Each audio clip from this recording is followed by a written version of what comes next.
Next go. Legion. 1, 2, 3, go. Hi, welcome to episode 4 of the Community Comic Con podcast. I'm Will. Hi, I'm Paul, and we have special guest announcement, author Ashley Lister. Hello. Hello, Ashley. Thank you for joining us. Pleasure. It's an absolute pleasure. Sorry, I was just putting my dog down. Yeah, it's an absolute pleasure. No problem at all. No problem at all. How was your Christmas? Are you over Christmas now, or are you still in the festive spirit? Do you know, it only takes 2 days going back to work, and the whole Christmas experience has just been forgotten, hasn't it? Yeah. It's almost like it was last year sometime. 2 days, and you think, oh, yeah, when can I have more mince pies? Yeah. And What you're saying is you took Christmas off? I thought writers don't take days off. The writing part, that's not work. The whole idea, if you do something you love, in that case, you're not working. Yeah. Writing, yeah, that. The teaching side of things, yeah, that can be work sometimes. Yeah. Yeah. Sometimes that can be quite trying work, really. Yeah. I can imagine. Which it was actually one of the things I was going to ask you. Now I know I'm jumping straight into a random question here, but what do you prefer? Do you prefer writing, or do you prefer like teaching people to write? Because it's two completely different things. So I think it's sort of like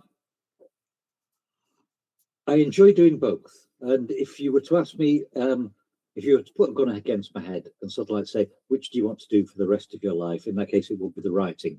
But with the teaching, you get to meet so many different people. You get to see them whilst they're in a learning process. You get to experience secondhand what they're going through, and that's things that you can include in stories in future. You can sort of like look at the way characters interact, the way people interact with one another. So it's all grist for the mill, to use the cliche. Yeah, it's all fuel. So I enjoy the teaching. I enjoy trying to appear clever and appear well informed about what I'm doing, but I also enjoy the idea that when I've written something, I can go back to it and edit it and try and make it the best possible piece of work. Yeah, I suppose they are two completely different things, because I mean, obviously, writing, I presume you just sat in a room on your own, and it's I would imagine quite lonely, just sat there. You need the attention, so. Do you You know, I had think a little cottage, didn't you, Ashley? A little cottage, just sit there in the woods, writing away. it's a real one that's around me. This is perfect for me. Yeah. No, I think the main difference is with the writing, I can sort of like jump into research, and I can find things out, and I can go down little rabbit holes and find out. Like one of the novels that I've written, Seagulls from Hell, meant researching seagulls, and it's just was such a fun thing to actually look into. To spend a couple of days discovering there are no such things as seagulls. There is no breed of bird that's actually called a seagull. There's sort of like heron gulls and the sort of like swallow-necked gulls and ring-necked gulls, but there are no seagulls at all. So They're just gulls that live by the sea, maybe. Yeah, pretty much. Yeah. I also needed to research for the book what seagulls taste like, which was it didn't mean going out and eating them, but it meant doing a lot of research. Just went to the normal chippy, did you, and ordered fish and seagull? Well, apparently they taste like whatever they've been eating. So if you've got a gull that's been living off fish all the time, in that case, it's got to have a fishy taste to it. Yeah. You have one that's been eating fruit all the time. In that case, obviously, it's going to be a fruity tasting meat. And with these being about Blackpool seagulls, I figured they were going to taste of Jaeger bombs, vomit, and shit. Fleetwood tip. Not three-eyed seagulls, then, no. And yeah, you know the red part on the bottom of a seagull's bill? Yeah. Apparently, the young use that as it's almost like an off button or an on button. When the parent goes back to the nest, they will rub that part, and it makes the parent regurgitate the food that they've got. Okay. Yeah. Right. So as Just I had said, my tea, but That's okay. that's interesting. I have no idea. but yeah, now you've decided. Do you know what? So just to let our listeners know, like, what kind of books you do, right? Because like they might not know. So Oh, sorry, yeah. I write horror mainly. Yeah, horror, and sometimes I'm thinking of doing a murder mystery shortly, and I've done one of those in the past. But yeah, I enjoy spooky things. I enjoy scary things, things that are upsetting on a visceral level, such as seagull vomit. And yeah, Yeah, yeah. So And what what? got you into horror writing? Who inspired you? Did it start as a kid, or do you know? Was it the school? Was it university? Was it a teacher? You know, that kind of thing. a horrific incident with a teacher. That's a different level of podcast, isn't it? No, it was. Sorry. When I first left school, I wanted to be a writer, and I'd read lots and lots of different things and lots of people. But my first wage packet, I had enough money in it to go out and buy a thick paperback book, and it was a Stephen King one. It was Stephen King's The Dead Zone, and it just got me into the genre. He's got a way of writing that captivated me. The whole story was just so exciting, and yeah, it was not what I was expecting. And then I went on and tried to read everything that he's ever written since. Yeah, it's funny that you mentioned Stephen King because, like I said, I like Stephen King, and I've read and seen a few little things about him. And like going back where you were saying about what you do, he keeps a routine. I read, where Yeah, he goes for a walk in the morning, and then he goes, like in a laundry room, he writes. It doesn't have to be fancy. He says he has the same chair that he's always written on, yeah, and he writes 2,000 words a day. And he keeps that routine just because that's what keeps him going, kind of thing, keeping the story going. And so, yeah, he said he'll probably do it for life now, but yeah. and he's produced some of the best pieces of fiction I've ever read. Yeah, Green Mile just had me. Oh, yeah. Oh, it had me on the edge of my seat because when it first came out, I've got them there. I have got them there, but they're too high up for me to read, so I'm not going to. It first came out in 6 chapbooks, and they were sort of like released 1 month apart, and it would sort of like end on a cliffhanger. So you would be there thinking, "Oh, what's going to happen?" And you'd spend the rest of the month sort of like waiting for it. And it was just a brilliant way of telling stories. And I think book 4 ended with Percy Wetmore stamping on Mr. Jingles, and Yeah. it was just, Mike, what's happened to that mouse? I've got Yeah. a month waiting to find out what's happened to a fictional mouse. Yeah. So yeah, that was. Well, you don't see many horror stories or films making people cry, to be honest. And the film with Tom Hanks made a lot of people cry with, like you said, Mr. Jingles. Yeah, and I think we cried. This is horrible, but I think we cried more for Mr. Jingles than any of the people who were on death row. Yeah, that's probably true. Yeah, it Yeah. is. Yes. We cried for. I think by the end of it, he was a 70-year-old mouse, wasn't he? As well. So yeah, that part. Also, Stephen King's Pet Cemetery.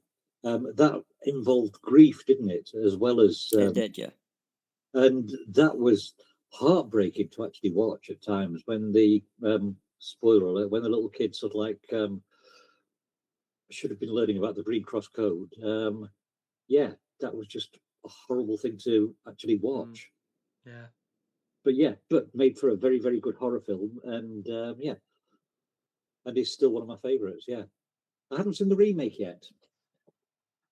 I mean, an obvious question is, would you prefer the book or the movie? But I mean, I think the book would be the obvious choice, but Yeah, I think usually with the majority of things, the book is better. The only time I've seen it where I think the film or the TV thing is better is with the Dexters. You know, Dexter, the serial killer blood spatter animal. Yeah, yeah, oh yeah. yes, I thought Michael C. Hall was perfect casting for that. I thought the whole thing was very cleverly done, and the books were just a little bit too clever for me. right. Yeah, they Like were, too in depth or something, maybe. Or they were trying to tell the story from the perspective of the voice inside his head.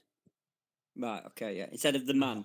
Yeah, and the man himself says some witty and clever things in the TV show. I mean, it doesn't help that Michael C. Hall is very easy on the eye, and all the female characters are easy on the eye. So yeah, it's kind of a very watchable program. Nobody's likable, like you said, even though he's a serial killer. People actually like him. He's a likable Yeah. character. Yeah, And it people is. watch It that is. for him, really. So if they got that casting incorrect, then they've not got a show. So I think you're spot on there. Where Michael C. Hall, they got it spot on that people actually liked him. And like I said, I go to conventions and people want to meet him and people want his signatures and want to sign him. And people fell in love with that show because of him, really. Even though it was great writing, I understand that. But like I said, the casting is so important because you get that wrong. Because that's what it's all about. It's getting the followers, the fans to fall in love with them characters. Well, when we first started watching it, we just finished watching 6 Feet Under. And so it was that many years ago. And then Dexter comes on, and my wife and I are sat there watching it. And we're both saying, this Michael C. Hall, he looks an awful lot like this bloke who was in 6 Feet Under. And we went on IMDb after half an hour's argument about this. And we're there because he's so good at acting, because the character he played in 6 Feet Under was so different from the character he played in Dexter. We were there sort of like saying, well, it can't be the same bloke because it can't be his brother because they both got the same His thing. twin. Yeah, we were really struggling to work out until could it be the same person? And yeah, it was. That's a sign of a good actor. That if you see them, you watch them in one thing, and then you literally watch them in something else, but you don't realize it's the same person. That's Yeah, definitely a sign of a good actor. and this is what I really enjoy. I was criticizing the other day Jason Statham and Tom Cruise because I don't think in any film I've ever seen them in, they've ever been anything other than Jason Statham or Tom Cruise. Yeah. And I'd even used it as sort of like the point that now that they're bringing out AI actors, people are saying there's no humanity in them. And those same people are going to go and watch either a Tom Cruise film or a Jason Statham film. And, I'm not watching AI. Which, and I'm not being disingenuous. I've sat through some brilliant Jason Statham movies and really enjoyed them because he knows how to do a fight scene. And there's a couple of good Tom Cruise films. I'm not going to say that he's never done anything worth watching, but sometimes it's sort of like another McDonald's burger, isn't it? It's just sort of like from the same sausage factory. Yeah, Yeah. it is. Yeah. No, I know what you mean because, like I said, I love action films and I watched Jason Statham, and my wife did, but then she stopped going because she just saying it's the same film. And I was like, well, the story's not. And she's going, yes, but it's the same film because it's the same character. So never have you watched the first Jason Statham film or the 10th Jason Statham film. It's his character. It's the same man. And I'm like, Yeah. she said it's not the same. He's not portraying, right, I'm Dave today. I'm Bill in the next film. I'm Steve the next film. It's just, I'm Jason. And that's what she says. So, and then I started agreeing with her, and now I can't watch his films. Yep, that's the power of a good critique, isn't it? Yeah. Yeah. But no, I don't think he actually needs a character name in any of his films. It's just sort of like, oh, there's Jason Statham. Playing a bloke who drives a car or a bloke who chases a megalodon, or his daughter's been kidnapped. Go and find him. Yeah. Yeah. Don't tell social services. This is the 15th. Yeah. Not that there's anything wrong with those movies if that's what you're into, but a lot of people go for that. But I do get the point. They are very the same. Once you've seen one, it's you've seen them. Well, that was the same in the 80s, really, because Jean-Claude Van Damme, Sylvester Stallone, Arnold Schwarzenegger, they just did action films, and everybody went and watched them. Went, can't wait for the next film. I remember seeing, like, I won't watch a Jean-Claude Van film now, but when I was a kid, I was like, when's the next Jean-Claude Van film coming out? Because I love karate movies, I love martial arts, so I was like watching it, and I never, as a kid, I never thought, oh, he's playing the same guy. Yeah. You know what I mean? That only came as an adult, but. Or even the Bruce Lee ones, Enter the Dragon and that kind of thing. They were all the same. Bruce Lee, They were, but they were brilliant, Well, they were fantastic. If the formula works in that case, I don't see what's wrong with sticking to the formula. I think, if it's working for an audience, in that case, keep doing. I do like to see things being stretched and sort of like new ideas coming out, but I also understand why audiences really like things. On the subject of Arnold Schwarzenegger and Sylvester Stallone, it's amazed me now that I've got to this age that the Arnie films are actually classics.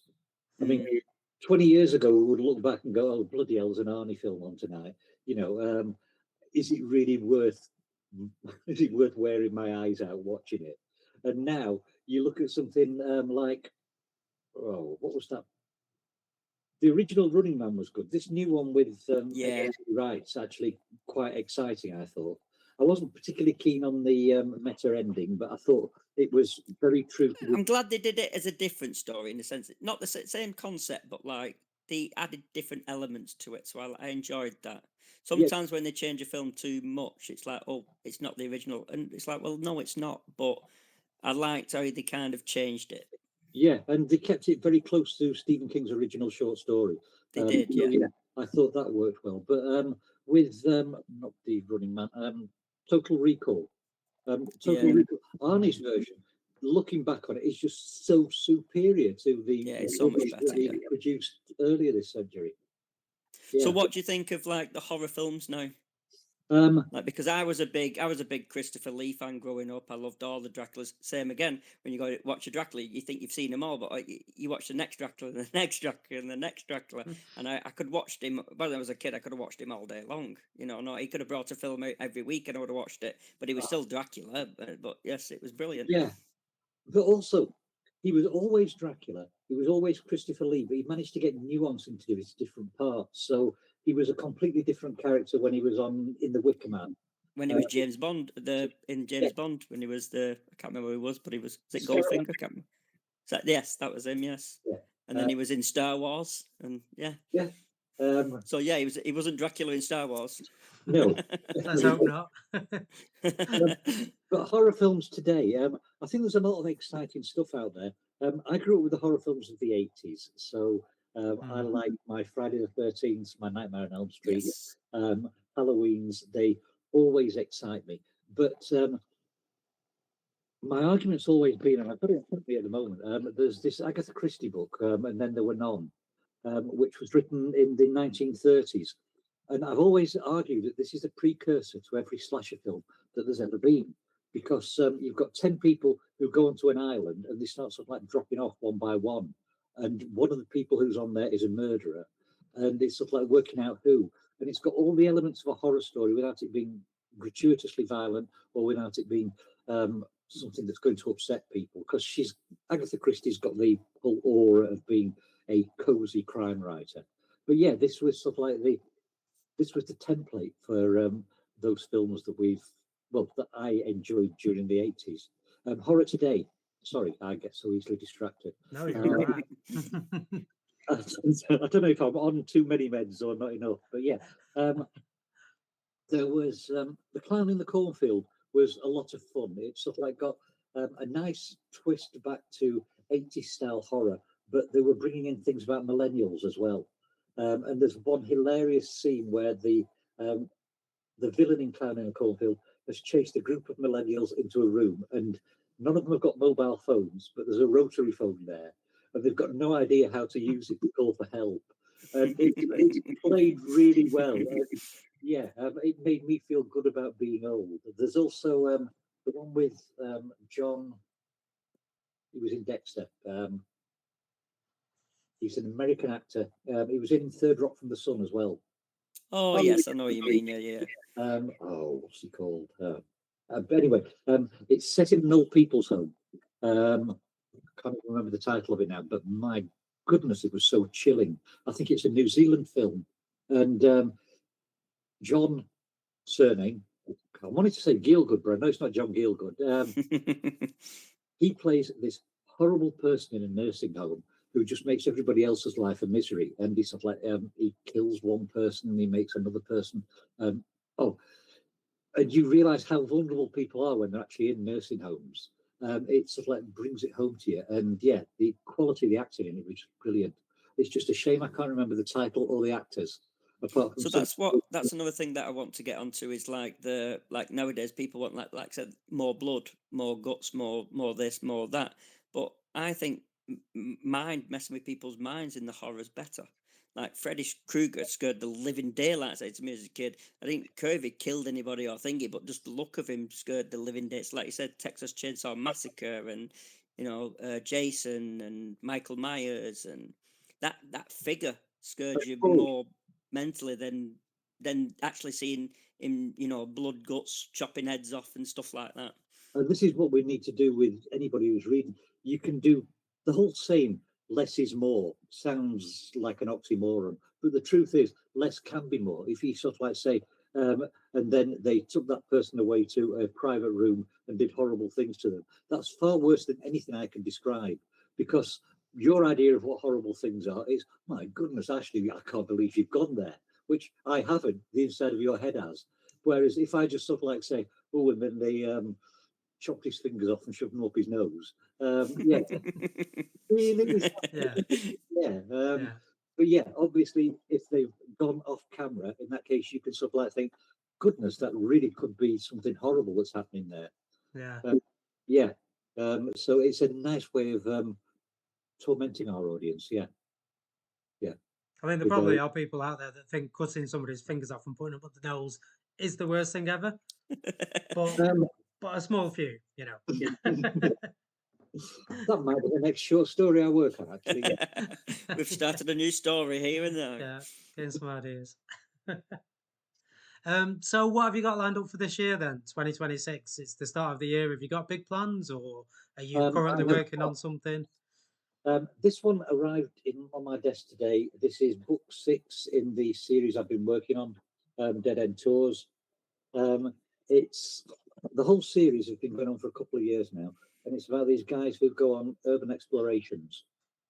So I like the idea because it's sort of like a kind of spooky setting, going into these abandoned buildings and wandering around.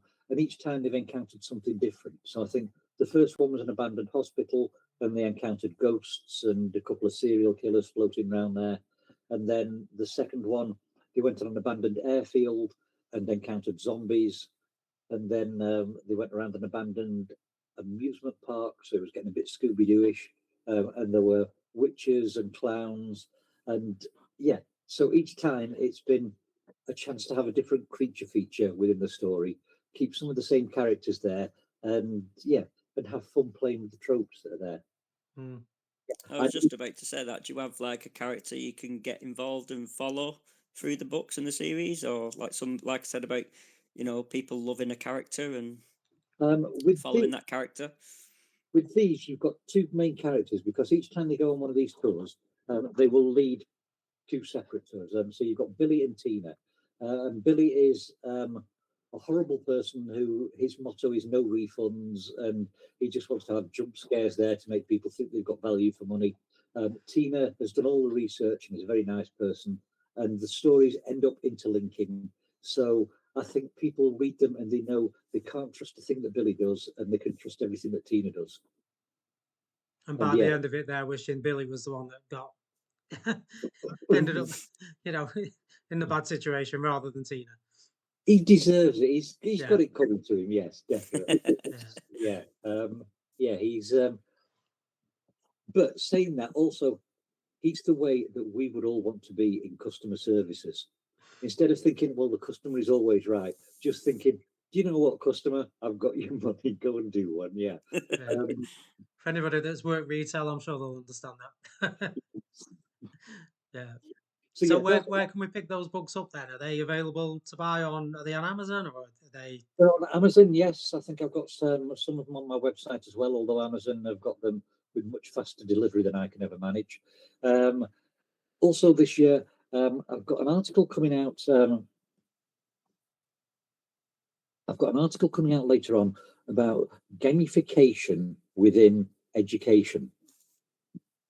Because when I'm teaching, one of the things that I like to do is bring games into the classroom so that people can learn from them.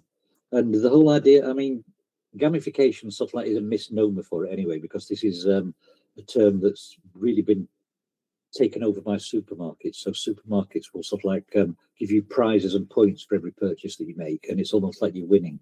Whereas what we do in the classroom nowadays is like game-based learning. And there's 2 types. There's sort of like game-based learning where the rules have got real-life applications. So like if you play Monopoly, in that case, the game teaches you to be a good capitalist and to take as much money off people as possible and to earn things. If you play chess, it teaches you patience and strategy and all of these other things. But I try and bring things into the classroom that are a little bit like television quiz show games, but the questions are related to the subject that we're working on. So people have to extend their knowledge in that way. So yeah, I've written an article about that anyway, and mentioned all the clever qualification stuff about Piaget and Vygotsky and other thinkers around these things. So that's coming out later this year. And as I say, I'm wanting to do a murder mystery. Excellent. So with your Dead End tours, can anyone pick anyone up, or does it have to start at book one, or do they follow on kind of thing, or? They do follow on, but each one can be read as a standalone. You don't need to sort of like, oh, I don't remember the vampire one, so I've got to go back to that. Yeah, each one, they are So you can read them out of order? definitely, yes. Oh, that's good to know. Apart from the last one. The last one, I would say, save it till the end. Yeah. But I Yeah. won't do anything more than that because I'm likely to do spoilers because I've got a big. Well, that's it. You don't want to find out, pick up the last one, find out Tina dies, and then pick up the third one and Tina's alive. Yeah, that would Yeah. throw people a little bit. Yeah, yeah. Or find out that everybody in the world dies at the end of the last one. Yeah. I mean, with the second one, I had a lot of difficulty convincing a friend of mine that it was a story about zombies, but it wasn't the end of the world. And she seemed to think, well, if it's zombies, the world must have ended. And no, it doesn't No. have to. No, Yeah, we can look keep at Shaun of the Dead. Keep them as pets. that would work. Yes, yeah, yeah. They could. Well, I think I lost the zombies when they started giving zombies machine guns in the film. I think that was a remake of Dawn of the Dead or something, or Walk. I can't remember which it was, but there was a film which the zombies was coming out to sea, and the leader had a machine gun, and I was like, "What? No. What's going on here?" And this zombie had a brain, and I was like, "What's going on here?" And then he was teaching his others that they could pick up the guns from the army, and I was like, "This is just really strange." I remember that one, and yeah, and this is the Yeah. horror. This is suspension of disbelief, and I think it was Coleridge and Wordsworth that were talking about that in Table Talk from 1758. They were sort of like saying we need this suspension of disbelief so that we can immerse ourselves in the story. But when it gets stretched too thin, in that case, where they're thinking, why? Why am I wasting my time with this? I mean, when it's done really well, suspension of disbelief, it can. And this goes back to how emotionally attached we get to pets and animals. Did you guys ever watch Futurama? Oh, I loved it. Yeah, Yeah, I loved briefly. it. Yeah. There was an episode called Jurassic Bark. Yep. That just had me in tears at the end of it. And Paul, I can see you nodding. Yeah. Will, were you familiar with it?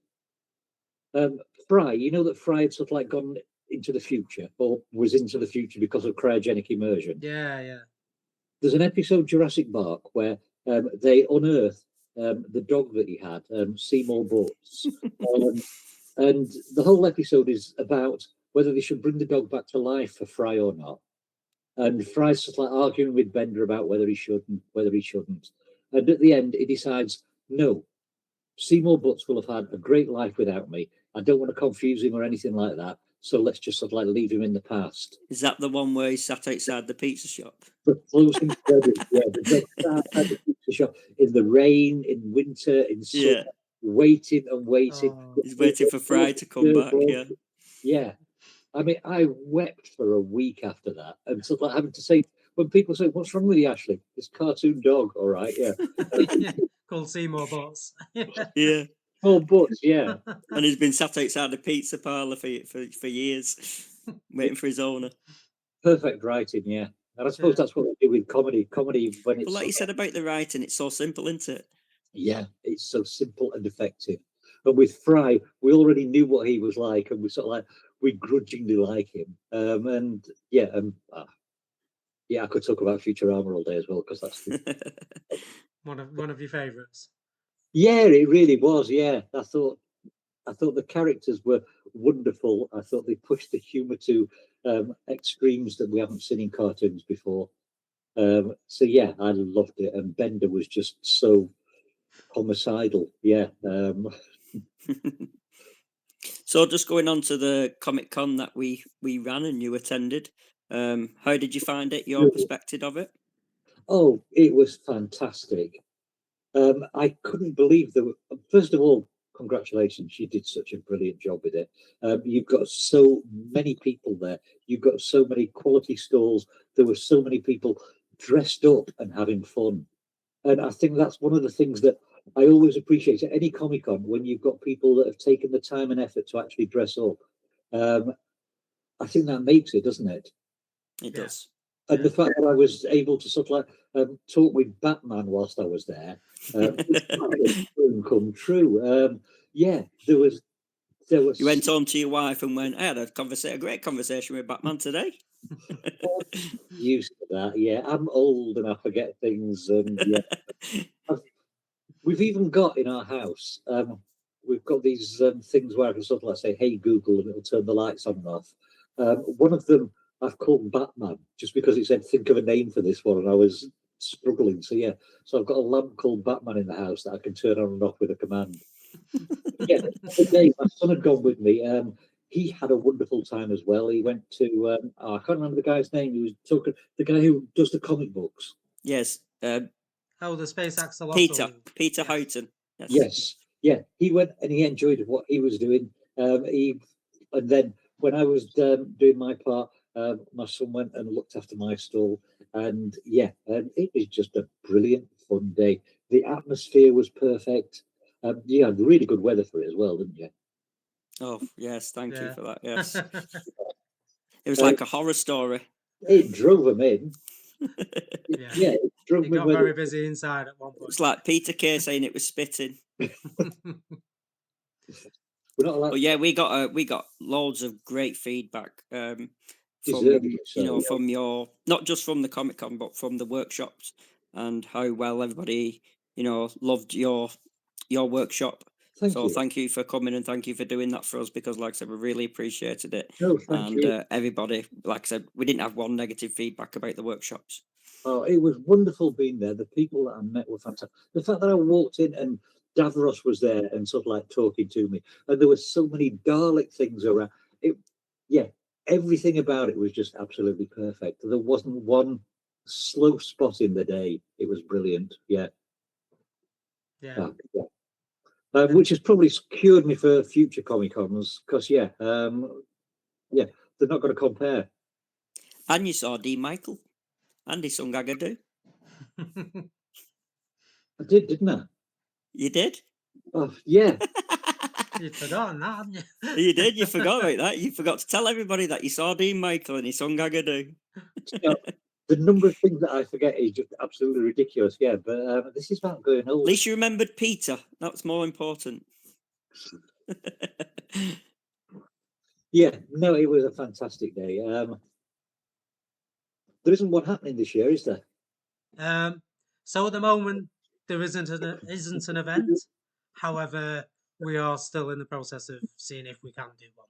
But if we don't do one this year, we will certainly be doing one next year. That's the stance at the moment. Excellent, good. But this is why we're doing this, you know, keeping ourselves alive, and yeah, Yeah.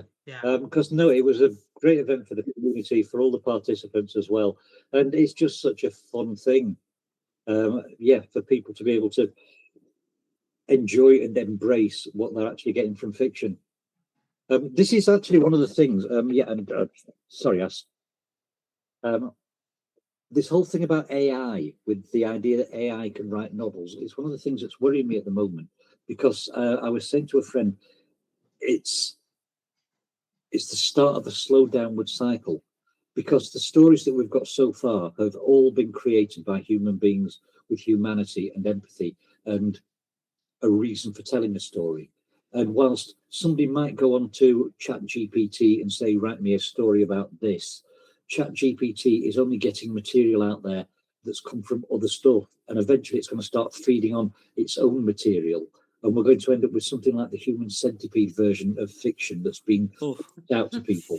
And yet, we're going to be at the fun end. We're going to be at the end where you don't want to be digesting that sort of fiction. do you know what I said before about the mind? You're scaring me, Ashley. You're scaring me.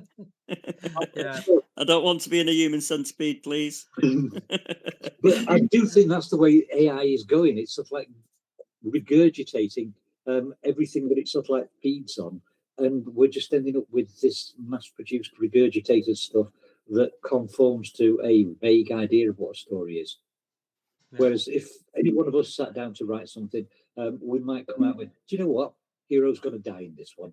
I'm really going to upset my readers. Whereas homogenous mainstream media won't let that happen.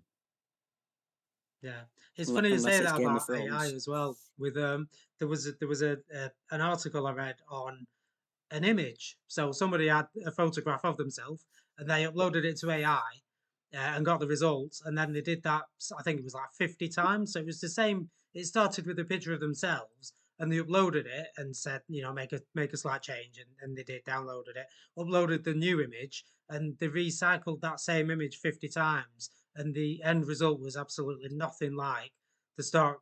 It started looking, obviously it was a photograph of them, but by the end of it, looked absolutely nothing like them. Yeah. And I think it's the same principle with the if you're talking about AI writing or producing anything, if it starts to use its own content as a source, then that's where you will start to see like a downhill spiral. Yeah, it's going to be like getting a bad photocopy and it Yeah, going- just using that for the next. Yeah, yeah. it's not good. But that's okay, because we've got you to keep writing our books for us. We don't need to rely on. Yes, and I'm going to be around for at least another week. I've had one of those days where I feel really old after today. So yeah. So going back onto your teachings and writing, what advice would you give to our listeners if there's somebody watching now thinking, I want to be a writer? What would they do? Where would they start? Dorothy Parker, the American writer, was asked what advice she would give to anybody who wanted to be a writer. And she said she would give them two pieces of advice. The second piece would be to get Funkenwagner's elements of style, Strunkenwagner, sorry, their elements of style. But the first piece of advice, she said, would be to tell them to go shoot themselves. But I'm not as harsh as Dorothy Parker. I've got to say, please do not do that, listeners. Yes, no. No. Dorothy Parker. Definitely don't do that. My advice would be write every day, as you said about Stephen King before, 2,000 words a day. Set yourself a figure, go out, write, immerse yourself in different stories. Don't just read the same genre all the time, but read other genres to see how other writers are doing it.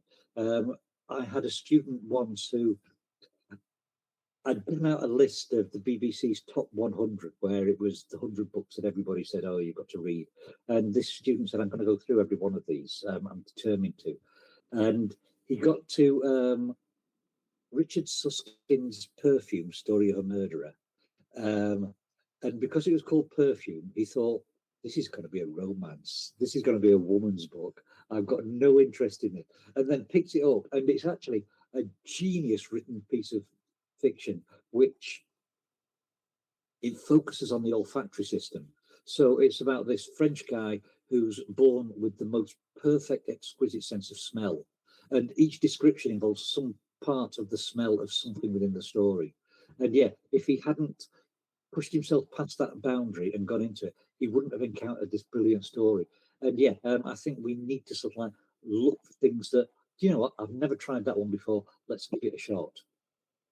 So yeah, that would be my advice. Yeah, read as much as you can, as broadly as you can, and write every day.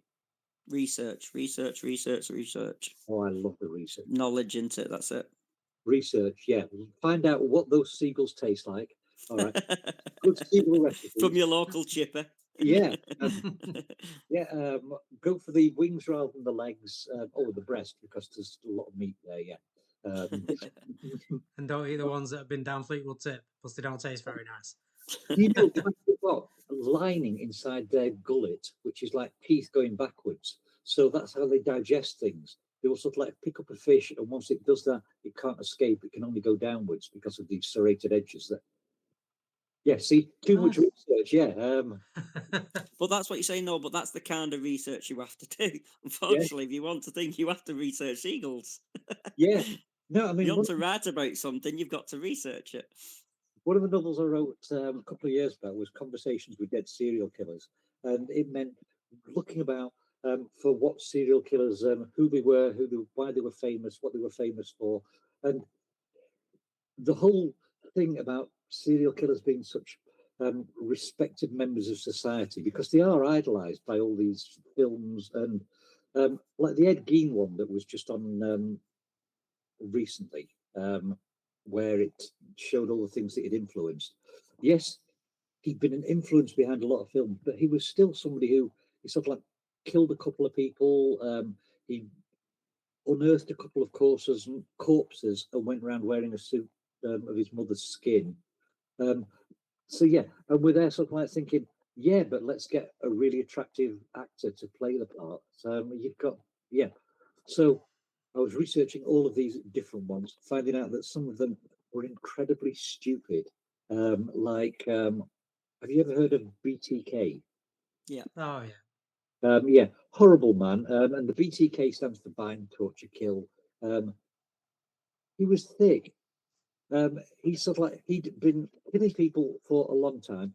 He'd virtually gotten away with it. The part of America where he lived, they'd stopped looking out for him. Nobody was he wasn't on anybody's radar until a journalist wrote a "Where Are They Now" piece and saying, "BTK, do we think he died? Do we think he just stopped doing it?"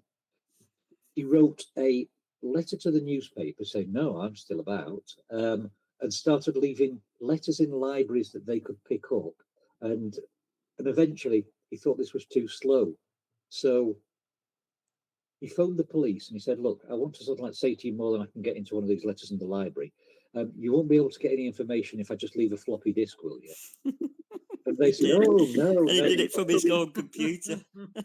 So he leaves them a floppy disk. They find out that it was the property of Dennis Rader, I think his name was, the church where he was sort of like writing it from. All of this information, yeah. The funny thing about that, though, he actually asked the police, he said to the police, "Can you trace this floppy disk?" And they said, no, we can't. You send it. And he went, "Oh, brilliant, I will do." Yeah. Yeah, and these are the people that everybody said, "Oh, genius serial killers." I don't know how they get away with it. But like you said, he completely got away with everything. He Yeah. got away with everything. If he hadn't done that, he got away with it all. Yeah. And Ted Bundy, people were saying, "Oh, he's great at escaping from places." But he was only great at escaping from places where people had left windows open. Yeah. I'm not trying to brag. He didn't plan it though, no, but he didn't plan it, did he? Just walked in the No. toilet, like, "Oh, there's a window open. What am I going to do? Oh, I'm going to jump out of it and off I go." Put me in the window open and look at me, I'm Houdini, yeah. So yeah, I really love the research side of these things, yes. So the key there is serial killers are not that clever. Not that clever, no. Right. Unless, I mean, I Well, think their ego gets in the way. Like Yeah. you said, they go, "Oh, I got away with it," and then the cops put something out and they go, "I didn't do that. I did this," kind of thing. Their ego gets, like you said, or the BGK, is he dead? Is he dead? Oh no, I'm Yeah. not dead. Just like, yes, they think I'm dead, just thinking, but they don't, because they Yeah. go, "I want to be known." They want to be known, and that's what it is. yeah, I think if there are any out there that haven't been caught, they're probably the clever ones. The ones that are sort of like stayed under the radar and nobody knows about them. But yeah, obviously we don't know about them, so we can't comment on their cleverness or their thickness. No. No. And I wouldn't want to if they're out there looking for the next victim. In that No, case, definitely not. No. probably lots of people, yeah. Don't annoy them. So in terms of books, I mean, do you read many books? Do you have time to read many books, or do you?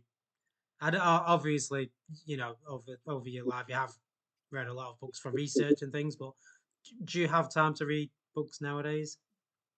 Yeah, I will do a lot of research into stuff like the sciencey side of things that I'm looking at, or any theoretical sides. But when it comes to fiction, I stick audiobooks on all the time. Yeah. I've got a fairly good drive to and from work, so it's an audiobook an hour each way. On the weekend, I'll get to the gym a couple of times and just sort of like put on my headphones, stick an audiobook on, and then I can sort of like get onto the treadmill and I will be running for an hour and somebody's told me a nice little story. And yeah, so I consume an awful lot through audiobooks. Yeah. They're my favorites at the moment, yeah. I'm the same, because I don't have time to sit and read, but while I'm driving, or again if I go out for a run or something, I'll put on my audiobook and just listen to that. It's you don't get time to sit and read, but you can always find time for an audiobook. Exactly, yeah. And there's some of them, the quality of them nowadays is just absolutely superb. Yeah. I think a few years back I listened to Game of Thrones and all the others, and they were very, very well done. But the guy who was narrating them had obviously had a long gap between each book. So I think Tyrion was Irish in the first one, and then he was Scottish in the second one. Which also it was kind of odd that Tyrion was Irish and his brother, and they'd grown up together, they've got an English accent. What's been going on in that family? There's, It was them days. yeah, Yeah. or maybe it's the condition of dwarfism that they have Irish accents. I don't Yeah, know. just the Yeah, accent. Yeah. probably not, but yeah, Well, one of my favorite authors is Terry Pratchett. Again, it takes you away from the world. It's and that's what I love reading about it. I've just started reading them again from the beginning because, like I said, I love just sitting there reading, and I'm not here. I'm somewhere else, kind of thing. Which there's Cool. not many books that get me like that because, like I said, I struggled reading as a child, and it nothing. I have a attention span of like 3 seconds, and then I'm doing something else or thinking of something else. So, but Terry Pratchett actually brings me into his world, his turtle world, and then I'm just on there, and then I can just read him. Who's your favourite character? Rincewind, obviously, but I also like. You see, obviously, I as like a- the guards as well. I like the guards. Yeah, guards. Guards. He's just brilliant, isn't It he? is, and Yeah. like I said, Nanny Ogg, the witches, and yeah. So But yeah, no, I like them all, but yeah, Death has got to be the best character Death. creator.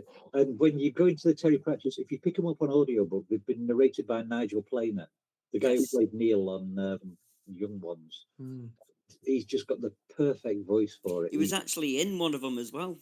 Really? Yes, he was in the TV adaptation of which one was it? The Color of Magic or the Light Fantastic that they did with Only Fools and Horses guy. Oh, David. Yeah. David, yes and yes. Yeah. He played Rincewind. Right. And the guy out of who you've just said, he was one of the wizards. Right, I might have to try and have a look at that then. Yeah, I always worry when they put things into film that it's sort of like it's going to take something away from it. Yeah, it was quite good. I didn't think David. I love David Jason. Yeah. I loved Open All Hours, and I love obviously All the Fields and Horses. But I didn't think he was Rincewind. Yeah, I can see that. It's but also if you've sort of like been immersed in the books and have already decided what Rincewind's like, in that case, nobody's going to be right for the part, are they? Probably not. No, I mean they did. I don't know because they did one with the guy at the post office where he did the books about the postmaster Right. going postal, and they brought that onto the TV adaptation. And a guy called Richard Coyle, don't know if you've heard of him.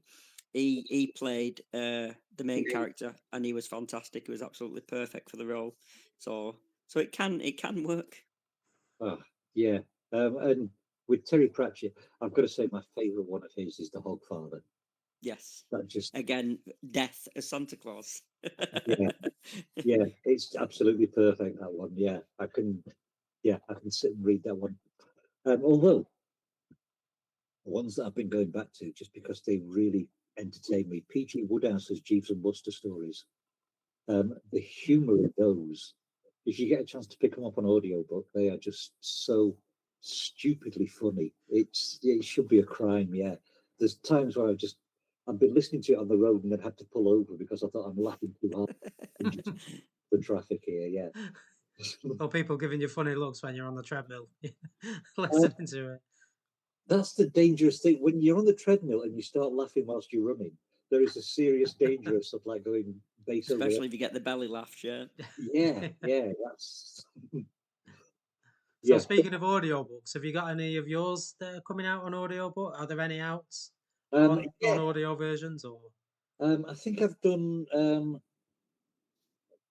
about half a dozen, maybe 9 that I've already recorded as audiobooks, and I'm starting to record my Dead End Tours series as audiobooks as well. Oh, excellent.